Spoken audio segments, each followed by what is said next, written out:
welcome to Help with Hannah and Calvin. I'm Calvin Reed. I'm Hannah Jones, and we are here to answer your questions. This podcast is brought to you by Little India. This is a beloved local family-owned restaurant with 4 locations throughout the Denver area and a coffee shop. Some of my favorites on the menu include the chicken korma, tamarind margarita, and all the samosas. If you live in Colorado, you should make this place a regular stop, and if you're visiting our great city, be sure you don't miss Little India. Visit littleindiadenver.com to find a location near you. And thank you, Dude.IDK Studios in Denver, where we are recording.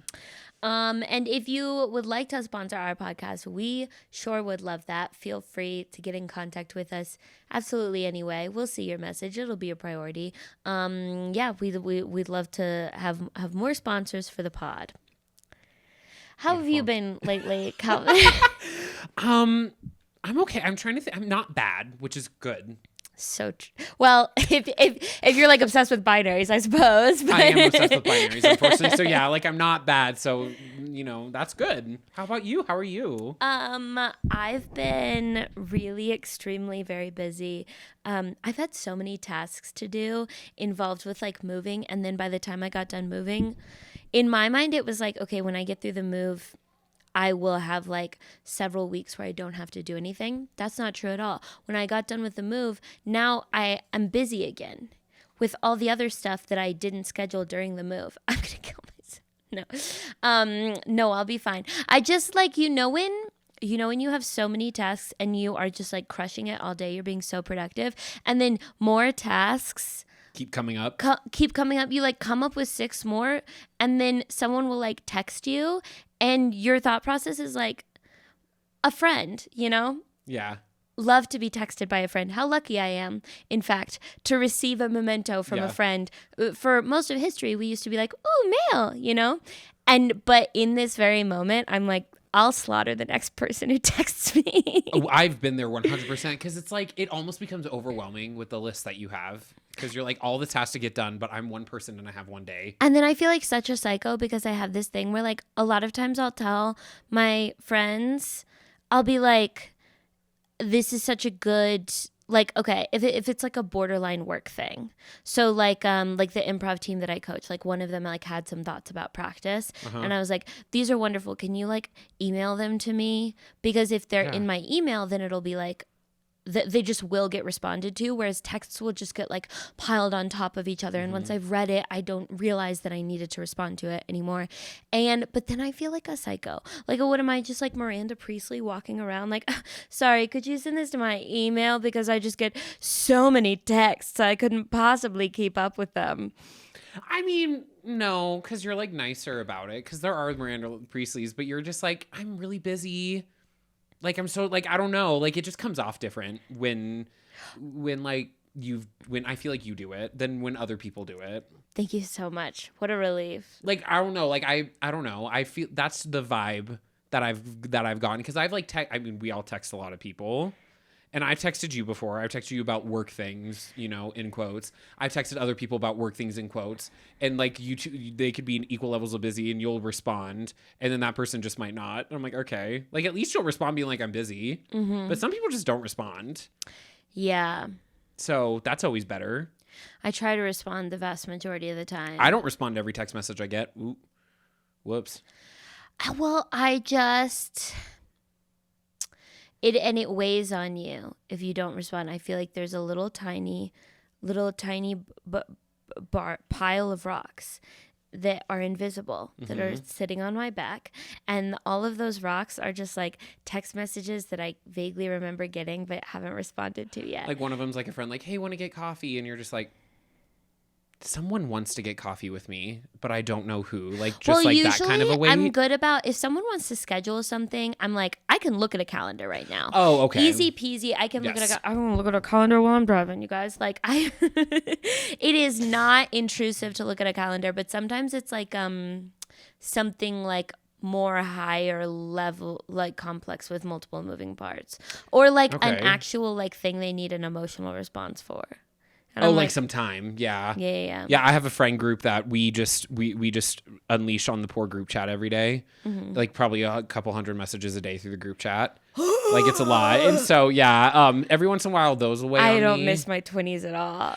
I'm okay with it. I don't mind it just because it's like I know exactly where they're at. They know where I'm at. I like just No, it's texting so someone fun just when like the you're little in your things. 20s. Yeah. When you're in that moment in life, it's so fun. You're literally still 29. No, I'm not. You're literally still in your 20s. I'm literally about to be 30. You're about to be, but you're not. That the Friends episode where it's the 30th birthday, that hasn't come up for you yet. Well, I will say this is my 30th year This is your 30th year. on the planet. That is true, but you're not 30 yet. Okay. We don't count like that. Okay. Well, no, I do imagine that it's like a change that happens, especially like, as friendships, change and stuff. Because I used to have like a bunch of different group chats. I have a few. And like, so I only have like one that's like daily updates though. The rest are just like, hey, I'm going to be in town. Will you guys, will like anyone want to hang out while I'm in town or something like that is one of the group chats used. But yeah, I do have my daily one and I like it. But I also just like having I don't have a boyfriend. So I'm like, you can be my boyfriend. I'm getting coffee today. They'll ask me what I got and I'll tell them. And it's great. I mean, my friends and I have a group chat where it's just not on the daily. And every text is like, sorry, I'm just catching up on this now. Okay, here's my weekly update. So it's like. Okay, those are fun though. Because one of my group chats is like that where it's like, hey, like someone sends a voice memo I just update. get 20 notifications of them just like emphasize reacting to everything. Yes, we've they're like said heart throughout the last that. week. Yep, I Yeah, love yeah. those. And like every time I go on a date, I send like a long voice note recap afterwards. Yep. That's what's great. That's what's so much Yeah. fun. I have one chat that's more like that, but then I have another chat that is more like day to day, just like what we're doing throughout the day. And for some reason, it works with the three of us. If one of us is at work, then they'll catch up. There's typically two of us who are kind of, I don't want to say always online, but there's two of us that can typically respond better, and it just works really really well. But I do like the one where it's just like the voice memo, like, hey, I'm going on a date. 2 days after the date, you're like, oh shit, I forgot to tell you guys, hey, and then you just send the voice memo. And I Yeah. think it's fun. It's a good time. Absolutely. So I want to ask you about your PCP drama because I originally thought that was drugs. PCP, but then I was like, wait, I don't think so. Is it primary care physician it is or primary drugs? care Okay. physician. Okay, so Calvin, and you know that I've been so frustrated. So basically, like, I just got insurance this year. I had my established care appointment, and I was like, can I have more of my hormonal drug that I take? And they're like, absolutely, not a question. You can have all of it that you want. You can have a year's supply of refills. And then they ordered me the wrong amount of it 2 times in a row. So now I just literally have enough that I could probably like OD on it or whatever. They do not have a problem prescribing me drugs. I could ask for probably any drug in the world and she'd be like, okay. But then I was like, I would like a full hormone panel. I have 6 symptoms. Most of them have been long term and they are consistent with having a hormone imbalance. I would like to get hormone testing. It seems like pretty obvious. You've yes. been trying to get this hormone panel done since before I was a co-host. I know. Like this has been like you have been wanting this panel for some time. And so I prepared a little speech before I went in for my physical today. That's relatable. And it was like, I was going to be like, I am asking once again for a hormone panel. I know that you want to refer me to the OB. I've called them like 4 times. I've gotten someone on the phone twice, and both times they've told me to wait for their call to me. I am no closer to scheduling. It's a long process. I think you should just order me the hormone panel because I need the hormone panel. And if you're not going to do that, I want you to document that you're not going to do that. I walk in there and I'm like, okay, I would still like a hormone panel. And she's like, yeah, it's time. And just orders it for me. And so I got my blood work done today. But I'm like, excuse me. Why am I sitting in front of the mirror like Rocky, like doing my boxing yourself, warm-ups, like fully like this woman is my enemy. I walk in there today. She's the nicest person. She's like, you're totally right. We definitely need to work on figuring this out. She's like, I am going to order it for you now, but ideally I would like your OB to be the one who's evaluating it for you, who's evaluating the results. But I just want to shorten that process. And I was like, okay, finally some pep in your step. Like this is a different woman than I got last time, except it's still Jessica. I don't understand it, dude. She was so nice to me. And then I was like, wait, does she know? Could she like feel how ready for a fight I was? And she was like, oh shit, I'm going to do what this bitch wants. Sometimes I wonder if it's like that because there have been enough times where I'm like, I'm finally going to stand up to the person. I'm finally going to be like, this is it. And then they cower. The second you just ask for something Immediately. and you're like, where was this energy like 10 minutes ago? I would like to think that like maybe immediately after our last appointment, she was like, you know what? I don't think I'm being the kind of doctor that I wanted to be. I don't think I'm being the person Yeah. I went in med school to become. Yeah, no, I 100. If someone ever wrongs me, I want them to reflect on why they've done that. Like, I want them to think about me 2 years later and be like, damn, yeah, that was a time I was not my best self. Like, that's the kind of energy I want. So maybe that's exactly what happened. And look, you got what you wanted. Yeah. I did get what I wanted. So we'll see what my results are. Fingers crossed. For a hormone imbalance because you want an answer, or for it to be chill so that that's checked off. What are we I would crossing our like fingers for it to be chill. Okay. Or just like very clear what's wrong. Makes total sense. Because like lately I've been experimenting with supplementing, and so I've been creating all these hypotheses based on my symptoms and based on Reddit, which is like not great, right? No, and it's not I know the it's best, not great. That's why I asked for a hormone panel from a doctor, you know? Mm-hmm. But unfortunately, one was not available to me. They were being denied, but from me, and OBs wouldn't meet with me. Yeah. OBs hate her, and so I was They do.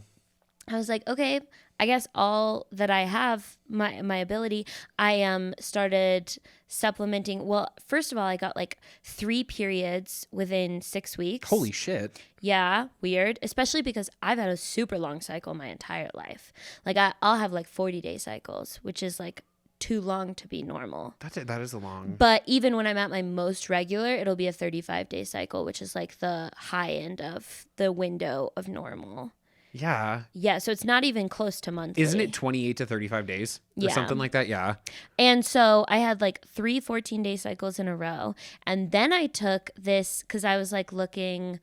One thing I was like, I think maybe all my hormone levels are low, and that's why I was testosterone dominant, and that's why I got good results from a testosterone suppressant. But now I think I just have like no hormones because I'm experiencing symptoms, and that would be consistent also with the fact that I had an eating disorder. That happens a lot to girls who have eating disorders. Oh my gosh, it totally does. Especially the one you had. Exactly. Is it the one you had, the one that's really, really bad for hormones long term or something like that? Well, I was just like, I just restricted pretty hardcore, but yeah. So then I took this, I like researched natural supplements that increase estrogen, and I found one, and I started taking it, and Calvin, I went crazy. Really? Yeah. I felt like I was on Molly. Wait, really? Straight up, I felt so good. Okay. But also like in a way that's not really sustainable. It's like, first of all, I can't be sex obsessed for the rest of my life. That would be insane. And second of all, like this is too much energy. This feels weird and wrong. And then it turns out I look it up, and it's like a supplement that bodybuilders often use, and also that like menopausal women use when they have like no fucking hormones in their body. So I think okay. and I started with like a low dose, but it just like no one that I could see seemed to suggest that 25 milligrams would give you this much of an insane reaction, but my body, dude, I felt like This was like a natural high supplement. for like 4 days. Yes, this was a natural over-the-counter supplement. And I was taking a fairly low dose of it. Like most people start on twice what I started on. The bodybuilders taking stuff for estrogen is kind of. Well, bodybuilders take, so basically it increases all of your hormone levels, Oh, but okay. which hormones increase the most can be dependent on your specific physiology. It's more complicated than I initially set out. So when I read more about it, I was like, nah, I'm gonna wait until I get my testing back for this one, because I don't know if this is the right route to go, especially because once again, I felt like I was on a bender, my dude. Yeah. That has me just intrigued. I was exercising so much. I just had so much fucking energy. I would exercise. I would go out and do 2 comedy shows, and then I would go on a date after. Jeez. It was insane. And if you're doing 2 comedy shows, that's a late night date. Yeah, it was 3 comedies. There was one day where I felt so amazing. I did all of my fucking work. I did all of my tasks. I cleaned my old apartment. I exercised. I drove up to Fort Collins. I did 3 shows in Fort Collins. I drive back from Fort Collins and go on a great date. Like a great date where I was like bubbly and not tired. Wow. That's hot. Yeah. Like, I hate to say it. was I'm like, awesome. damn, that's like kind of like, I totally get not long term, but like, damn, that sounds kind of nice. Well, and it was like weirdly validating because it was like, okay, no, I don't think this is a solution for me right now to be self-medicating in what feels like such an extreme way. But like, if a low dose of a natural supplement is having this bonkers of effect on like my daily experience of the world, I think that's pretty obvious. You've that got my something hormones with are the out of hormones, whack. yeah. Like natural supplements should not be making Feel that big like of a difference. a small testosterone spike should not make me feel like I'm on meth. Yeah. But then I was like, well, if this all is getting converted to testosterone, then it makes no sense for me to also be on a testosterone suppressant. The weirdest thing was the first time I talked to her, she was like, oh, you probably just have PCOS. I was like, don't you need to give me hormone testing to determine whether or not that's true? You do need hormone testing for that. Anyway, but she was so nice today. I got good Jessica today. We'll see which Jessica I get next time I see her. But If you she get was bad awesome Jessica today. again, that's going to be wacky. But so all that is to say that I timed my month because last time we talked about me timing everything correctly Yes. with my cycle, and I did. I timed it perfectly. I went on the Yes. best Oh my dates. gosh, I yay. have a little roster now. I have my little boyfriends to text whenever I feel the urge to text, and Love it. it's perfect. So it all worked out. So I think that's really forget seed cycling. These bitches need to be date cycling. Do you know what seed cycling is? Isn't it like where you like, it's something with like farming, right? No, sort of. No. Oh, So okay. seed cycling is when you take two different seeds in your follicular phase and two different seeds in your luteal phase. It's like you're supplementing different things to better your cycle or what the fuck ever. So bitches will the eat like farm a cycle, or whole like their- tablespoon of flaxseed. Oh. Yeah. Oh, so like so it's the other kind of cycle. When I hear Yes, seed, I do sorry. think farming. I don't think. And that's so fair of you. Okay, but no, like you meant like the female cycle. This makes more sense. Okay, Yes. interesting. I didn't know that. Like, is there like do like flax seeds help with like the cycle? Well, we've kind of gone out of the depth of what I know. Oh, okay. I was gonna say like I I don't know just like know what are these flax bitches seeds doing. do it. I don't even know what they're trying to achieve. They're Like, like, I want okay. to better my cycle. Yeah, I I'm was like, do chia seeds and flaxseed have a shit ton of fiber? Like they're good for you, but I don't get how they're good for like yeah. a cycle with hormones. I don't know. It's involved. chia, flax, pumpkin, Mhm. and one other that I can't remember. I like 3 out of the 4 already. But I would have them in yogurt, and it was like nasty, so I stopped, and I didn't. I'm really experience picky. anything. I like chia and flaxseed in yogurt and smoothies and stuff. I don't like pumpkin seeds. I only like on their own. But like I get why people have them. They're like healthy. But interesting. Okay. Okay. Anyway, what has been up with you this past week? So we're going through a seasonal change. And every fucking seasonal change, specifically the summer into fall and the winter into spring, I get the worst pimples and it drives me insane. And it just happens during seasonal changes. It is worse in September than it is right now. But like, and mine, I guess, could also be like stress due to, being laid off for the first time ever. That like, it made me Yeah. feel like a bad worker. But like that, I don't think that was what gave me all my pimples. I just have like way more now. And I'm like, stop. I went on a popping craze yesterday and I know you're not supposed to do that, but it just makes me feel so powerful. Oh, I pick constantly. Like, yeah, get the pus out. Yeah, I told you. Yeah, you can't stay on my face. Like, I feel really powerful. Do you have the little tools? No, I used to have. My mom would have tools when she used to. I'm positive she just did this out of her own fun, but she used to like find blackheads on me as a kid, like on my nose, and would just like pop them and be like, "Okay, we're getting them." And so she made like a fucking kit. She used a splinter kit and then added a bobby pin in there. That's so and was like, funny. "This is it." And so I've like kind of done some stuff, but no, I don't really have a kit. I use pimple That's patches the when best I'm part out. of having a boyfriend. You can pop their pimples. Mm-hmm. Yeah, I had a friend right after she broke up with her boyfriend. She tried to pop some of my pimples, and then I let her. Displacement behaviors. Literally, yes. And I let her, and then it came back infected and bigger. So ever since then, she's not allowed to touch my fucking face. And she'll try. She'll be like, "You have a whitehead." And I'm like, "Hey, I'll pop it later. You can't touch it." You got Imagine it worse having the once. self-control to be like, I'll pop it later. I went to her bathroom that second and popped it. Okay. But, like I was like, "You will not pop it. I will pop it. Thank you for letting me know." Well, yeah, no one's going to steal my treats, to be I clear. love the feeling of the little that your skin does. Like the little like No, you're so right. It's It's a- It's a little... yeah. It's like little like your skin literally does it. It's the sound turtles make when they have sex. That but your skin goes, you're just like Like it's right there. And when you have the pimples that like explode onto your fucking window, or not your window, but your mirror, I hate that they're my new favorite because I feel disgusting, but I'm look at all that shit that's gone. And I'm like, look at all that. Oh my God. Like in my bathroom, I'm literally just like staring at pus and I'm like, oh yeah, you're gone. You're out of my life. Like I literally turned into a different person. I thought that I was like disgusting about it, and I think you may have topped me. Yeah, maybe. No, my brother was worse about it than me. I won't. No, actually, you know what? Fuck that. My brother, when he was a teenager at this time, I do have to give him credit. He would pop his this is disgusting. He would pop his pimples and then just wipe it on his sink. Yeah, that's what I said. That's what I said. And then, slight tangent. So me and my brother would take turns with our chores because we shared a bathroom, but we didn't share sinks. Thank God. At this time, at least, we didn't share Straight sinks. brother. Yes. And so I was cleaning it and I was like, can you please not leave that there? Like, I'd rather not clean up your bloody pus off of your sink. Bloody pus. Oh yeah, those teen pimples. Like the teen pimples. And so he did that. And then when I brush my teeth, I'm like, I don't want to say like a spitter, but like when I brush my teeth, like shit gets on the window sometimes. Like I don't know why, but it just does. He told me that was his equivalent for me. He's like, I don't like cleaning your window, like your glass side of the window, not window, but your side of the glass mirror. That's the word. Your side of the mirror because you have like little spot, like you'll have a spot there, like where your spit was there.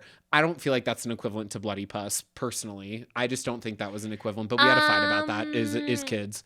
I think like legally it is, but emotionally it's not. Because it's like, I'm sorry, one is like toothpaste. Sorry, it's fluoride. The other is bloody pus. Like, I'm sorry, to me, it's just like fluoride mixed with saliva just isn't as bad. I think the answer is just like you should clean the mirror and he should clean the sink. Like, why did you guys not think to just switch your chores? Oh, because we would take turns cleaning the whole bathroom. So it was like my turn and then it was like his turn cleaning the whole bathroom. I think we kind of just ended up like, I always kept my stuff like on the cleaner side except for my mirror. Like everything else was like perfect because I was like, I don't give a fuck, it's mirror. But he did.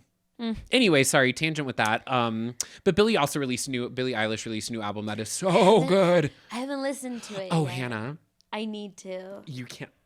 You're going to love Lunch. Everybody's love Lunch. Never mind, but you're going to love it. I very few albums for me are no skips or almost no skips. I've heard the Sneak from Coachella, the like leak. Okay, so that one was from Lunch, Yeah. I'm really picky with whole albums. Like I love a lot of artists and I like a lot of different music, but very rarely am I like a whole album guy. Yeah. And this is one of those albums where I'm like, damn, this might be the whole album I like. Okay, I'm excited. It's gonna be good. You're gonna love it. Oh my gosh. I love how much gay pop we have these days. It's great. Oh, it's so gay. Okay, are we ready to get into the questions? Let's get into the questions. Fantastic. Before we do, I have some shows coming up. Denver, every month I have a new material show, and that's the first Wednesday of every month. It usually sells out long in advance, so definitely get your tickets to that. Los Angeles on June 6th. That might already be passed by the time this comes out. If you want to see me in New York, Nashville, Raleigh, Savannah, Boston, Philly, any of those cities, definitely get on my text list, or really any city at all. That is the best way to know when I am coming to you. And you will see me in Denver throughout all of Pride Month. I'm one of the gays for the Denver comedy scene. So if there's a Pride show, it's me or somebody who knows me on it. So go to them throughout the city. Hell yeah. This podcast is sponsored by the Patreon. Patrons have first priority to get their questions answered, and they also receive a bonus episode every month, and it's only $3. And because I can't read, if you want to ask a question to get answered in a future episode, you can find the link to that form in the podcast description or on either of our link trees or on any of our social media platforms. Alrighty, question number 1. As a guy who just entered the dating scene, it feels like all the social progress against the patriarchy and gender roles came back, but this time it's covert. In my last relationship, there was no gendered expectation from either me or my partner, like the woman cooks and cleans, I did the housework, or the man makes the money, she made way more than me. Seems like those expectations of what's expected from each partner in a hetero relationship is still super ingrained in people's likes/wants, especially from those in my ethnicity. They may not even consciously think about it, but it is noticeable for me. This could also just be personal anecdotes and maybe not a real issue in bigger cities like New York or LA. I don't need to entirely deconstruct gender, but it doesn't really matter much to me, while those expected roles matters a lot for the women I've been trying to date. What should I do? Signed, Manly Man Mike. Thank you for subscribing to the Patreon, Manly Man Mike. I feel like that. I feel the same. I feel similar to this even in queer dating. Like there are just like ideas sometimes that are just like really just like just really ingrained in people's minds. That's like, this is how things just kind of have to go. And even with changes, like it is really hard to, that's like generational, like people throughout generations have had this ingrained into their minds. So I think it's just really hard to unlearn. Totally. Speaking for straight women specifically and straight girly culture, a big shift that's taken place we had in, I'll say, like 2005 to 2015, I think was this golden era of like unpacking traditional gender roles, and like we can go Dutch on the first date, and no specific person needs to pay or have the better job or make the more money or do the housework or do the chores. And putting a button on that kind of era, we all looked back and realized that women brought significantly more to the table during that period of time, and men decided to bring next to nothing to the table. By and large, men are way less likely to be breadwinners these days, but unfortunately, they are also way less likely to take an equal or greater part in housework or child rearing. So we've kind of reached a moment where men are doing like very little. They're putting very little into the relationship. And I think women were looking around and thinking like, how the fuck can we get a single need met? I would like to have all of these needs met, you know? I would like for someone who's taking part in child rearing and housework and the emotional labor of the relationship. But it seems like you guys are definitely not going to fucking do that. So let's just rewind a bit, and at the very least, you could make some goddamn money. And I think that's kind of the vague emotional context that a lot of women are bringing to dating right now. Yeah. I don't think that's justified, cool, progressive, neat. You know, I don't think that's like a fun way to look at the world, or very intellectually smart. I think that you had a very atypical experience of those gender roles being broken down, where you were an active member of your household. And it sounds like you were a great contributing partner, in a way that's not associated with being like the man of the house.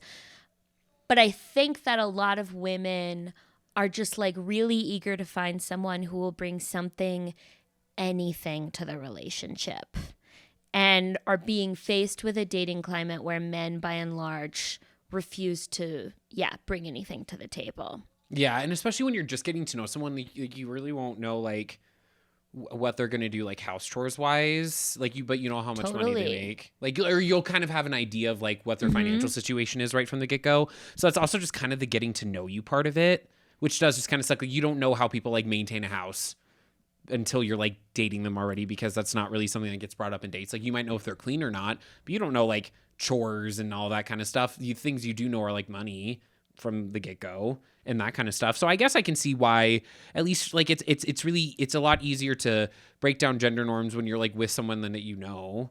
When you're like not, when you're with strangers all the time, it sounds bad, but like norms are the reason, that's why it's called a norm. It's like kind of what you revert to. Yeah. I think that like a lot of the women I know really like when the man pays for the first date, but once you get past the first date, it's generally like most women I know expect to go 50-50 overall. Okay. In the long term. I think that the exception to that being that like if you make similar incomes, I think going 50-50 over the long term makes total sense. But if you're dating some like young hot girl, like you should be paying for the majority of shit. I just think the richer person should generally be paying a little bit more. Yeah, that's always been my thought. But I mean, recently the people I've been going on dates with, low key, I've been on like relatively similar economic levels with. But then I feel bad. I did go on a date with someone on the more wealthy side. I didn't know that they were more wealthy, but listening to them talk, I was like, poorer than you for sure. Like, yeah. Like, you're talking about refinancing shit. I don't have anything to refinance. Like, we're just on different wavelengths here. Totally. And my first thought was like, What are you gonna like if this continues? What would you be paying for long term? Because you just got more than me, so like what would that be? But again, that's also not something that you figure out like right away. That really is something that kind of takes more than 1 or 2 dates to like figure out and to talk with. So it might also just be manly man that you just need to go on like more dates with people to see like what people are goals wise even like looking for. Yeah, I would, in order to navigate this manly man, because I think that you have an insightful and accurate read of a current problem with dating. Yes. The way that I would react to it is that, like, you know how like men kind of go out of their way when they're good, safe dudes, they kind of go out of their way to signal to the women around them that they're good, safe dudes, because they're like, I get it. A lot of dudes hit women, and I understand that it might be necessary for you to understand that I'm not that guy. Okay? What if you kind of treated this as the same thing, right? Where it's like, you engage with this on the first date, you make a plan and you pay for the first date under the assumption that you are signaling to them, I intend to bring shit to the table. Yes. We live in a plague of straight men who cannot be bothered to contribute anything to a relationship, and I'm not that guy. And then you immediately suss out, after that first date, you immediately look for signs within them that they have mature and nuanced idea of gender as well. Yeah. I also think that if you date within the queer community, you're going to find a little bit better. Like if you date the bisexual girls, if you have shit on your profile that signals that you're, I mean, I'm trying to think of like a fun, cutesy thing that you could say on a profile that would weed out. Like, you know, like Bumble, like they always have like those prompts that's like the quickest way to my heart or whatever. Mm-hmm. And you could put the quickest way to my heart is breaking gender norms or something like that. If I was a girl, I would find that to be hot. Like if you literally just put something like that, just something really short, sweet in a profile. Put that on your profile. Look for girls who look a little bit alternative or a little bit counterculture. Look for dyed hair. Well, I wasn't going to say it, but look for dyed hair. Honestly, any color, you'll find something. 100%. And then I would say treat a little bit of like a manly man role on the first or second date as like a signal to them that it's not about gender. It's about like, hey, I'm not like other guys. I want to contribute to this relationship. Mm-hmm. Plan a date. Plan the first or second date. That would go so far. I think planning goes so much farther than you realize. I think men underestimate like how fucking horny we get for a fucking plan. Oh no, my roommate, she is currently going through like her roster. I think I felt bad I combined a couple guys on her roster, but she does the same thing to me. Like there was this one guy who canceled on her twice in a row, and then and like after the second cancel, she was like, like you're gonna be the one to reach out to me, you're gonna be the one to make the plan, like, and like your head, like that's exactly what you're gonna do. And then the same week, another guy canceled on her, and I thought it was the same guy canceling a third time, and I was like, what the fuck?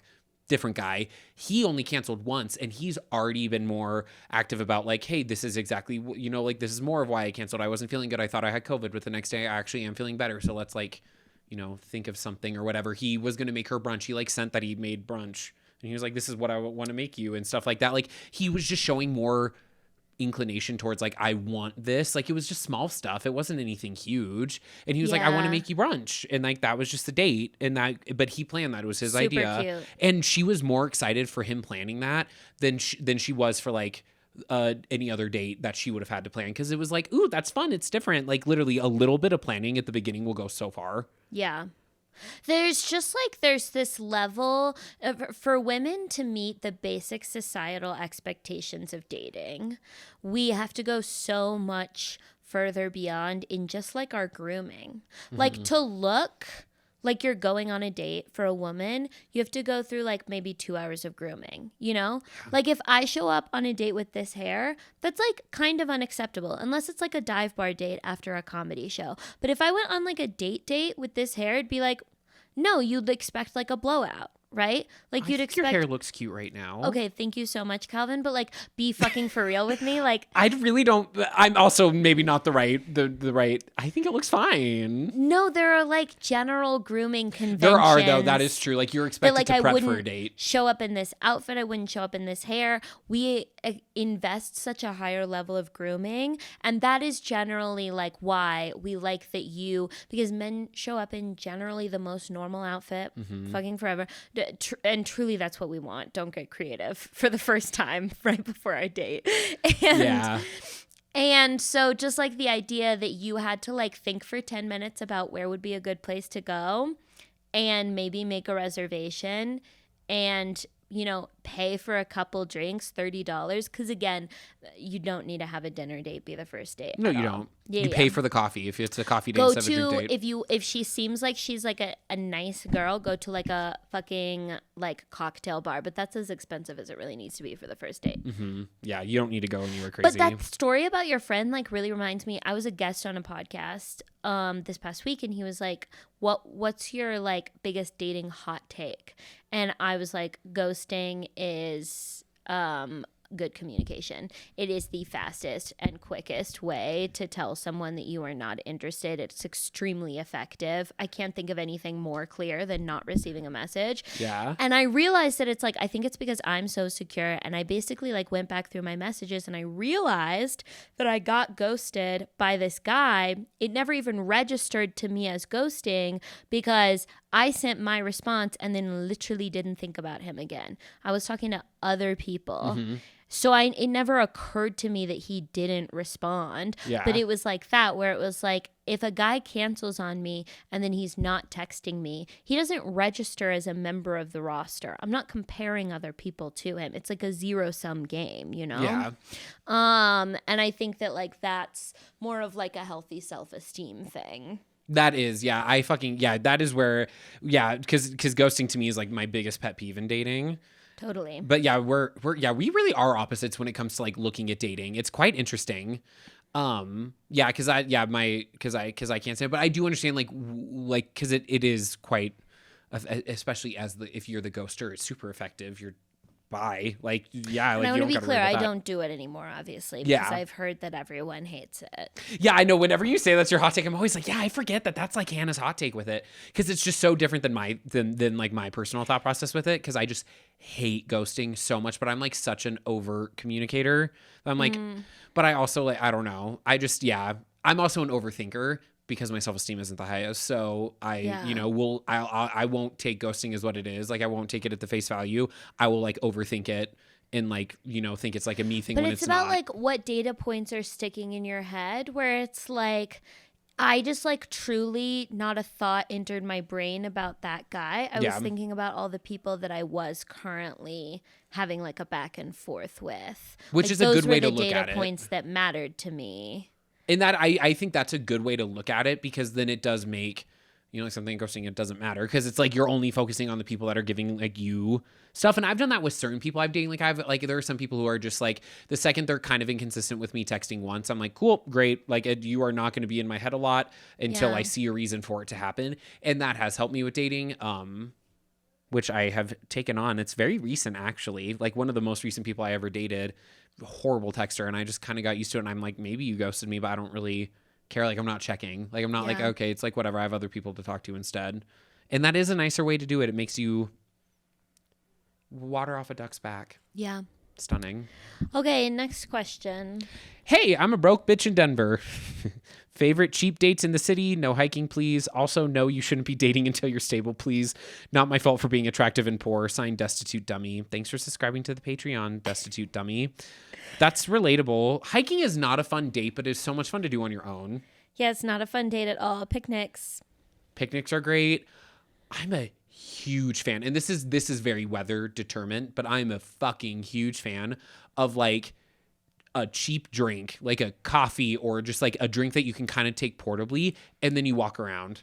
I'm obsessed with it. I love the walking around like the city. Like almost all of my favorite first dates, we end up walking around just like a couple of blocks, like just like something. There was one place, there was a coffee, or there was an ice cream place right by a little park. I just walked around the park with a guy. We did 2 laps around this park, and it took up 45 minutes.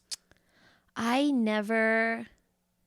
That's so interesting. I really don't like a walking date, but I'm trying to put my finger on why, and I'm not really I'm picky. sure. It has to be like a park, a sidewalk. Like the time I did it in the city with a guy, we were on Broadway, so it's really easy to kind of walk the streets of Broadway like back and Yeah. forth. It's not like downtown. Like it's very much like there's a time and a place for it. And when the weather's good, my favorite cheap first date because it's so much talking.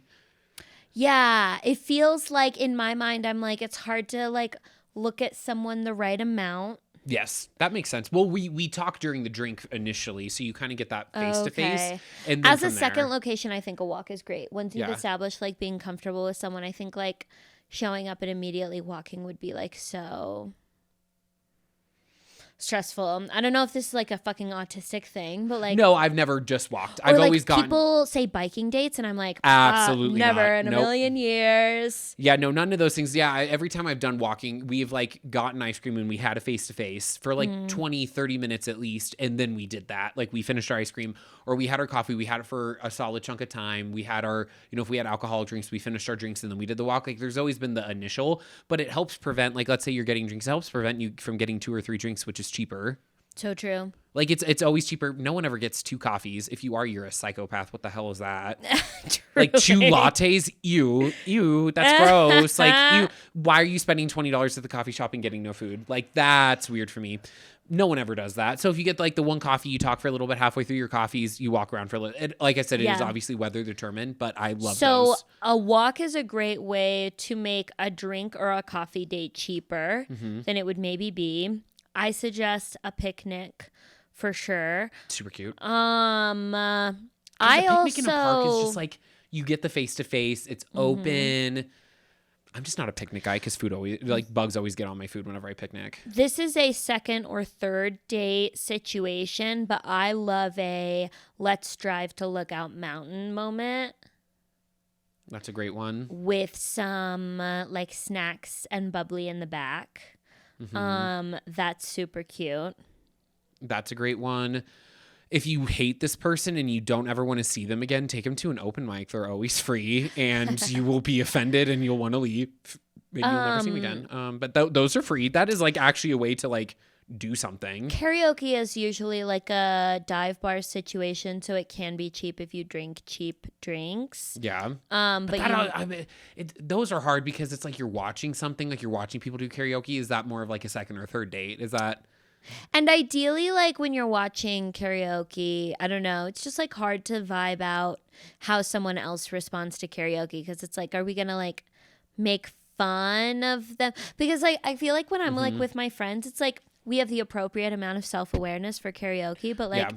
if I was with a guy and he was like making too much fun, I would be like, oh, you're just some sardonic asshole who like can't see any true beauty in the world. Or if he was like not making fun of them at all, I'd be like, what do you think this is, dude? Wait, but okay. That's like kind of a perfect third or fourth date though, because you're getting to know them, but it's going to be a huge tell on their character. Yeah. Especially if they're willing to go and then they make fun of everybody and they're really mean about it. That's a huge say of their character. So maybe that's like, I mean, what we did, Destitute Dummy, we've just given you 4 dates with a guy. That's so First true. date, you go on a picnic. Second date, you go to coffee or drinks. You walk around afterwards. Third date is a karaoke bar. If it goes well, bam, you're ready for Lookout Mountain sex. Or if it goes poor, the third date is Lookout done. Mountain is if you haven't had sex yet and you're like waiting for that line to get crossed, Lookout Mountain will do it for you. Yeah, I'm like, that's a great, like, we've just given you a month of dates, Destitute Yeah, Dummy. But yeah, no, I'm trying to think of like other fun things to do throughout the city that are on the cheaper side. I mean, you can always look up like arts and culture events. Yeah. So there will be like free museum days and shit like that is really fun. Or like the art walk on First Fridays in Santa Fe. Antiquing or thrifting where you don't actually buy anything is So always much like fun. cheap. Yeah. For some reason, something came to my mind. Like a pool date could be kind of fun, but not as a first It's date. kitten season. Go to an animal shelter and play with a bunch of kittens. Oh yeah, that's like one. Yeah, like there's a lot of really That's fun some little real things, broke bitch shit though. but it's kind of fun. Yeah, it is fun. Plus you get to like see how paternal he can be. Yes. But I do recommend trying hiking Destitute Dummy because it like is a surprising way to like kill off a lot of time, but is like oddly fun when you're doing it by yourself. Cause then you can be like I get all hippy dippy when I'm by myself. I'm like, look at the beauty. And then I'm like, what if there was a bear? Like, I don't know. I really go on like a journey Look at with the beauty. literally, I'm just like, look at the green. Like, look at all of this. Like, I just get a little, I mean, sometimes I'm a little high during it too, but like not always. And I'm just like, this is fun. And then you're exercising. I don't know. I've realized I like hiking, but I do like it alone. Like, it's not something I ever want to like do as a partner activity because I don't like, Yeah. it's very much like a me focused thing, but is like something to do on your own for fun that kills a shit ton of time. Hiking, Loki Totally. works. Alrighty, next question. This is a bummer question, but please don't pull the punches. You can be funny about it. My boyfriend and I are both 26 and have been together for almost 5 years. The first year of our relationship was really great and met all my needs. So I became very serious about him and moved in together at the end of that year, just as we were both graduating college. At the end of that first year and just after moving in together, we found out his childhood cancer had returned when he did an annual screening and that it was highly aggressive. We stayed together and had extreme ups and downs, but he has now been stable on experimental treatment for a couple years, although the cancer is still there and the future will always be an unknown. He is fully able-bodied and his cancer treatment has no side effects. It has basically paused the cancer, but is not undoing it. All effects of cancer are psychological at this time and have been the whole time. We moved to a new city this past year to start over together. He's graduating nursing school, I'm midway through graduate school, and we are trying to plan our future as much as possible. The issue is that the dust has settled from the initial shock, and I have started to look at our relationship now and how drastically different it is from when I fell in love. He isn't as social anymore, and it's a struggle to get him on board with friend plans. The sex is infrequent, he isn't as affectionate with me, and he seems so much angrier with the world, although not with me. I completely understand that life-threatening cancer for the second time in his life has caused big changes in him. We've talked about it, and he tells me things will get back to normal, but I know he has to say this because he loves me and wants the relationship to last, and he can see that I'm drowning. I am struggling deeply with the conflicting feelings that while I am in love with this person and fully understand that they are traumatized, I am also dissatisfied in the relationship for a couple of years now, and I am terrified that it will take years more for him to be fully himself again psychologically. For context, the specific issues I am having have been discussed for over a year, and emotions around the cancer caused me to be lenient about firm changes, but now I am breaking. As a person, I think he is truly the love of my life, but I don't know how long it could be before we have that full relationship. I also struggle with my own fear of his future. How can I move forward? Signed, Sadie but a baddie. Thanks for subscribing to the Patreon, Sadie. This is a complicated situation. It's very intense and heartbreaking, and I'm so sorry. No, like that. It is like, yeah, it is Fault in Our Stars to the max. It is hard. Sorry. And I felt so bad, but when he said it came back aggressive, my first thought was, the screen lit up, Hazel. 'Cause I'm so sorry, Sadie. Hazel Grace, you mean? Yeah, Hazel Grace. Yep. Oh my God. The first thing that when you were reading it that stood out to me that you should instantly stop thinking of is he said, we've talked about how he tells me things will get back to normal. I don't think you should think of it like that. You need to think of the new normal. We would say that about COVID, and it's not. It's the 100%. same thing where it's like, I would love to look back at pre-COVID, but like, unfortunately you really can't. Like, it's like there's a new normal with it now. Like, think of it as the new normal rather than going back to it, because the trauma from finding out you have life-threatening cancer a second time would not bring you back to a normal. Like, he might always have slightly more, like, I don't want to say he's a more angry person. He might have his bandwidth for anger might just have shrunk. Like that's a trauma. Like, that just might be the new normal. So I think you both should stop looking at it as back to normal and think about how you can adapt to this new normal. When he will be himself again, absolutely not. It's building something new. Mm-hmm. You go to him, you say, I'm drowning. It's a really bad spot. No, I don't think you get it. We're in a really bad place. I'm very unhappy. I love you more than anything, and I want to build a life and relationship that we like together, and we can do that with baby steps. I'm not asking to wake up tomorrow and it's the perfect life and relationship. I'm asking that like every day we're moving forward in that goal. And I think a big step of that goal is him getting in therapy if he's not already. And if he's dragging his feet, make it an ultimatum, because it sounds like you have gotten to your wit's end.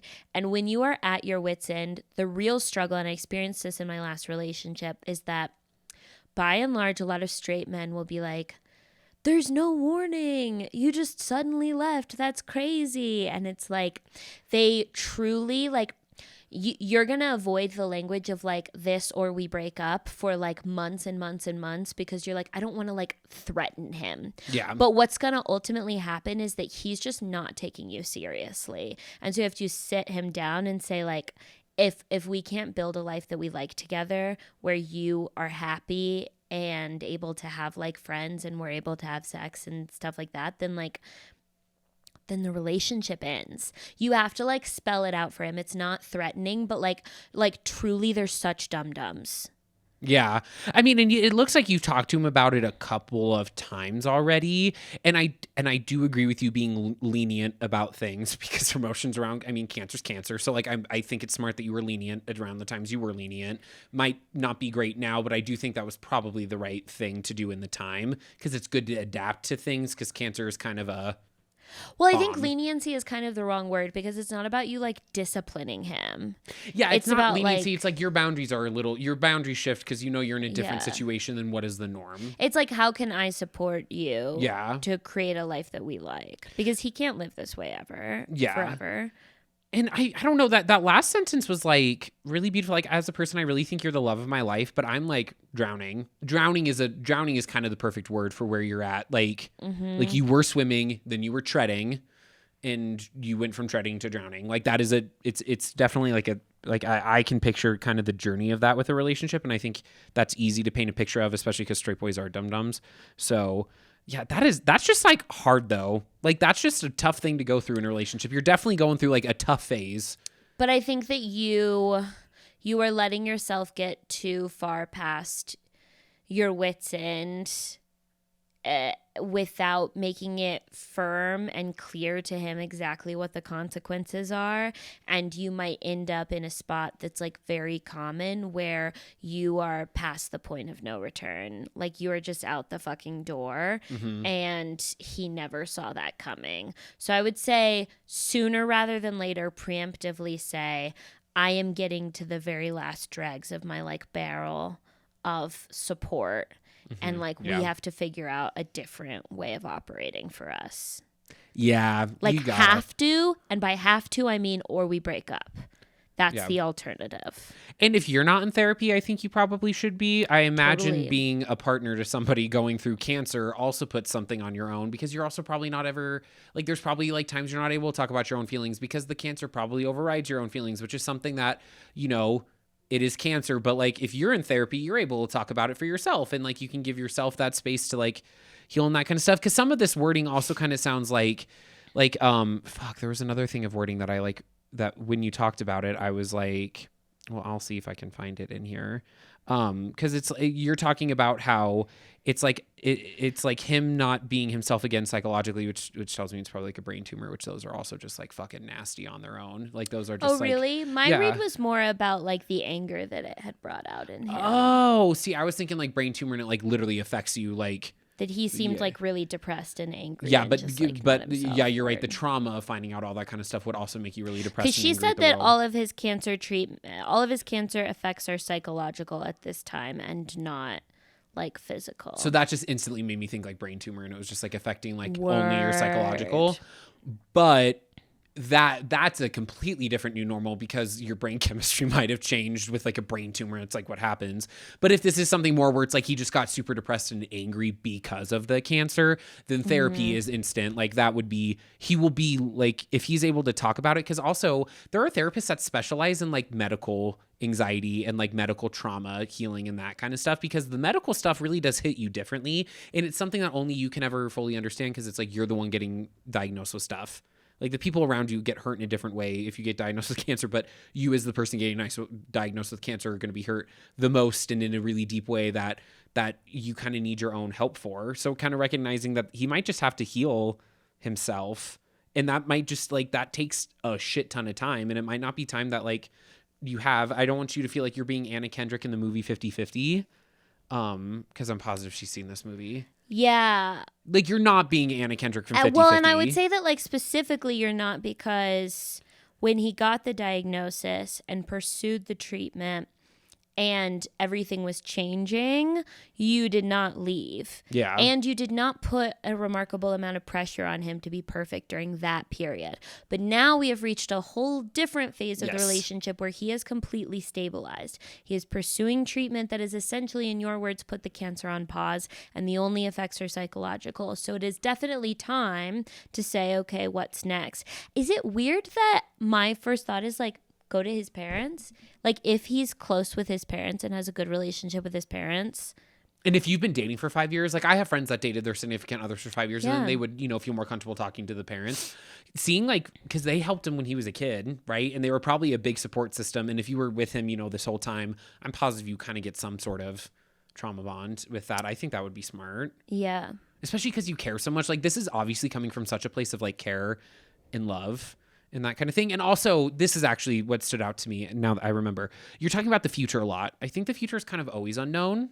So putting it on the cancer, while that is like it's valid because it is kind of its own unpredictableness, the future is always going to be unknown with anybody. Yeah. People get last minute diagnoses all the time. People get last minute, their job changes. They get last minute mental health stuff. I mean, like life is like that. So don't think of it in the future as that way because it's always going to be that problem. If that makes sense. And you're not getting 21-year-old him back ever.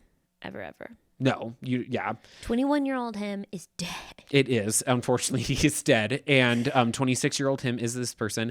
I mean, but he's also probably like, going through cancer twice before 26 probably puts a level of maturity that not all 26-year-olds would have. So he also might be able to handle this conversation. Like, especially the going to therapy thing, because it's like, hey, dude, you handled a life trauma. Therapy would probably help with that. Like, that's just such an easy, I don't know, in my head, because I'm, pro therapy and I've wanted to go to therapy since I was like a kid. I always wanted to try it out. Make the therapy into an ultimatum, because if working into the new phase of your relationship where you guys are a happy, functioning couple, it requires a great deal of emotional labor, and therapy will allow you to outsource some of that because he will be able to have realizations and progress on his own time without you having to like hand deliver all of the realizations and all of the progress, which straight women love to fucking set themselves up in dynamics where they have to be 100% responsible for the emotional growth of their boyfriend. Yes. And make that ultimatum sooner rather than later. Be like, you need to be in a fucking therapy chair within 2 months or I'm out the door. And you need to do that so much sooner than you think you do, because again, you might get to the point of no return where you're like, oh, unfortunately, my patience is just absolutely gone. I have literally 0 patience left. And now I can't be the person who has all this bandwidth. And also you might say shit that you regret because you're not like performing at your own emotional best. So, it sounds like your patience, you said something, you had a great analogy about like the barrel's low. You got to say something, because if you wait until it's empty to say something, there's no wiggle room for him. Totally. Like, because he's a human being, he's going to make mistakes. Like, if you tell him, hey, you need to get your shit together, probably 2 days later, he's going to get unrealistically mad about something because he's a human being and he's a man. But if you have nothing left in your barrel, that will hit way harder than if you have at least a little bit. Because, I was in a relationship where it was like, hey, I really think you need to go to therapy. 6 months later, again, I still feel like you need to go to therapy. 6 months later, okay, you actually have to get into therapy or I'm leaving. 2 months later, I don't care that your first session is already scheduled. I can't believe it took this long. I'm out. Yeah. And then it's like, damn shame. Because if you had gone to therapy the first time, if the first time I had made it a fucking ultimatum, he probably would have gone and we probably could have had a relationship still. Yeah, but, he did it. One of my friends actually did this. She ended up breaking up with this guy, but closer to the end of the relationship, she gave him like months. I mean, like months of, hey, your behavior isn't really like it's feeling a little too comfortable. I feel like you don't like, there's no effort here. Can we like try a little bit, or else like breaking up is on like the table for me. She said that, like she literally said breaking up is on the table for me. And he didn't change. She said he would, and then he never did. And it's like, how much sympathy am I supposed to have for you? You never changed. Like nothing was different. And I gave you plenty of time. Yeah. Plenty of time. Yeah. No, sometimes boys are just stupid. Yeah. We're hoping he's not. We're hoping he's not. Absolutely. People work through this kind of stuff, and a relationship that has weathered this kind of hardship will be a very beautiful one. If you end up getting to a better place. So best of luck to you. Rooting for you and rooting for this guy. Saddie but a baddie. You're a baddie. You got this. Yeah. I love that name. That might be my favorite name out of every single name we've been given. It's just such a funny tone shift after cancer. I know. It's like, Saddie but a baddie. My boyfriend has cancer. Signed, Saddie but a baddie. Or Destitute Dummy. Like, come on. These are Manly Man Mike. These were 3 top tier names. These were really good names. Like, y'all 3. It's because they're Patreon subscribers. All of these 3 were Patreon subscribers. That was my thought. They know what good humor is. They do. They do, and it shows. Thank you guys for listening. My name is Hannah Jones. You can find me everywhere at Hannah Jones Cool. And my name is Calvin Reed. You can find me everywhere at Calvin Reed, REID _. And you can find our Patreon at patreon.com/Hannah Jones Cool. Bye. Bye.